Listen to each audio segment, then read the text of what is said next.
Electro homeopathy के अध्ययन के क्रम में आज हम कान के रोग, कान दर्द के बारे में बताएंगे, है ना। बरसात के मौसम में और जाड़े के मौसम में ज़्यादा कानें हमारी दर्द करती हैं, ज़्यादा तंग करती हैं कानें हमारी, है ना। तो इस पर भी हम लोग डिस्कस करेंगे। लेकिन आज हम सबसे पहले देख लेते हैं कानों के दर्द होने के क्या क्या लक्षण होते हैं, है ना।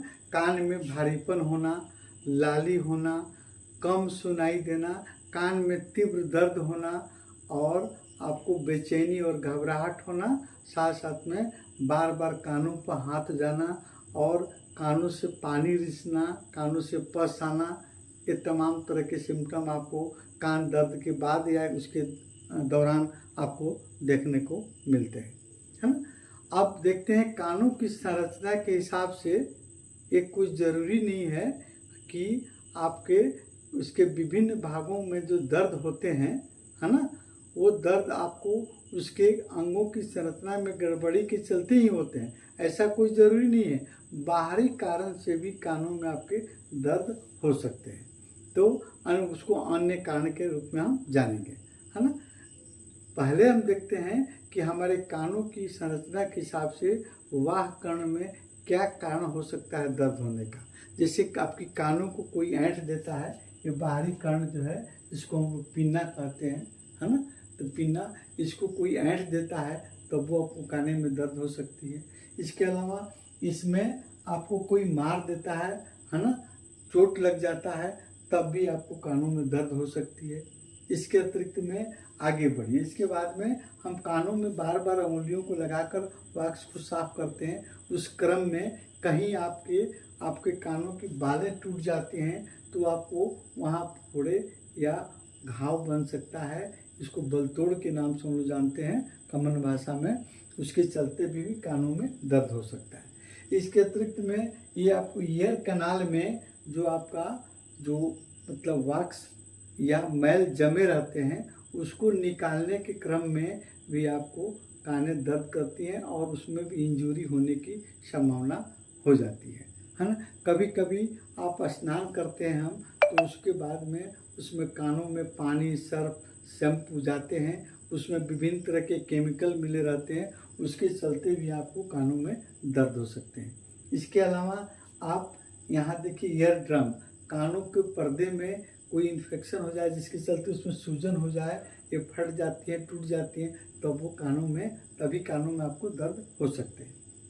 इसके अतिरिक्त में आपको कान में दर्द होने के एक और भी कारण हो सकता है। जैसे बाहरी आपको देखते हैं बाहरी भाग में आपको हर्पिस जोस्टर का अगर अटैक हो गया है और हर्पिस ठीक हो गया तो वहाँ के नर्व बहुत कमज़ोर पड़ जाते हैं, है ना, और उसमें भी आपको पेन हो सकते हैं, न्यूरालजिक पेन आपको हो सकता है और उसके चलते कानों में आपको भयंकर दर्द हो सकता है ना। इसके अतिरिक्त में आप देखिए ये मध्य कर्ण जो है ना, मिडिल ईयर, इसके अंतर्गत में एक यूटिशियस आपको, है ना, एक नलिका होती है जिसको हम लोग क्या कहते हैं, यूटिशियस नलिका जो होती है, उसमें आपको ये जो आपको मध्य कर्ण से निकलती है, हमारे नाकों से होकर गले में खुलती है, तो उसमें अगर सर्दी खांसी अगर हो जाता है, गला नाक आपको बह रहा है या खांसी आपको गले में हो रही है, गले में खराश हो रही है, उसके चलते इन्फेक्शन फैल सकता है आपको आपके मध्य कर्ण में, यानी मिडिल ईयर में आपको इन्फेक्शन लग जाएगा, उसके चलते भी आपको कानों में दर्द हो सकता है। अन्य कारण अब देख लेते हैं, ये तो हो गया आपको अंगों के हिसाब से। अब अन्य कारण में हम देख लेते हैं कि जैसे जबड़ों का रोग, हम माउथ कैविटी को खोलते हैं तो जबड़ों का रोग अगर हो जाता है ना, उसके चलते भी कानों में दर्द हो सकते हैं। माउथ कैविटी, है ना, के में आपको टंग जीभ के सबसे जड़ में आपको वहाँ पर अगर ट्यूमर फॉर्म कर जाता है, ग्लैंड्स कोई फॉर्म कर जाता है, उसके दर्द के चलते भी कानों में दर्द हो सकती है। माउथ अल्सर, है ना, उसके चलते भी कानों में दर्द हो सकती है।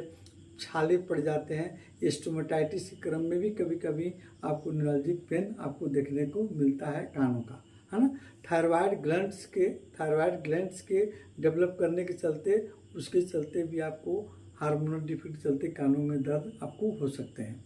गले में टॉन्सिल अगर हो, फेरेंजाइटिस लेरेंजाइटिस से ग्रसित आपका गला है, वहाँ पर भी कानों का वो दर्द से इफेक्टेड हो सकता है, कान में दर्द हो सकता है है ना। सर्वाइकल स्पॉन्डिलाइटिस के चलते भी आपको कानों में दर्द हो सकता है ना। अब कानों के दर्द के आपको भिन्न भिन्न कारणों के ध्यान में रखते हुए हम इलेक्ट्रोहोम्योपैथिक से इसका ट्रीटमेंट देते हैं। तो जैसे हम बताएं, सबसे पहले आपके कानों में दर्द समझ में नहीं आता है तो WE की 2 से 4 बूंद कानों में डालें, है ना, आपके कान के दर्द ठीक हो जाएगी। या उसको दूसरा नंबर, जैसे RE और YE को लॉ ऑफ पोलैरिटी के हिसाब से आपको राइट साइड में RE को और लेफ्ट साइड में YE को 2 से 4 बूंद आप डालेंगे दोनों कानों में। जिस कान में आपको, जिस साइड के कान में दर्द हो वहाँ आप उस हिसाब से लॉ ऑफ पोलैरिटी के हिसाब से इलेक्ट्रिसिटी को डालिएगा तो दर्द खत्म हो जाएगा।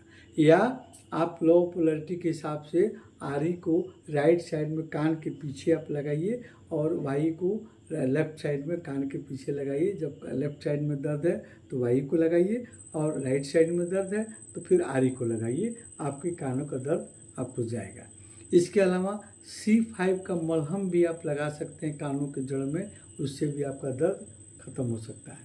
इसके अतिरिक्त में इंजेक्शन नंबर 29, अगर आपकी दर्द नहीं ठीक हो रहा है तो इंजेक्शन नंबर 29 आप लगाएंगे, आपका कानों का दर्द ठीक होगा, है ना।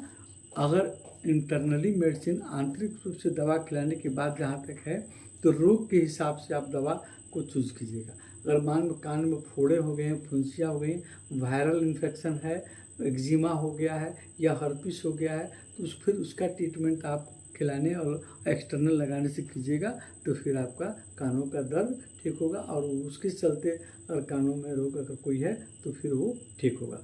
अगले वीडियो में हम कान का बहना, इस पर हम डिस्कस करेंगे और कौन कान का बहना आपके कान के किस भाग से हो सकता है, कौन सी इलेक्ट्रोहोम्योपैथिक औषधियों से हम उसको ठीक कर सकते हैं, अगले वीडियो में देखिएगा।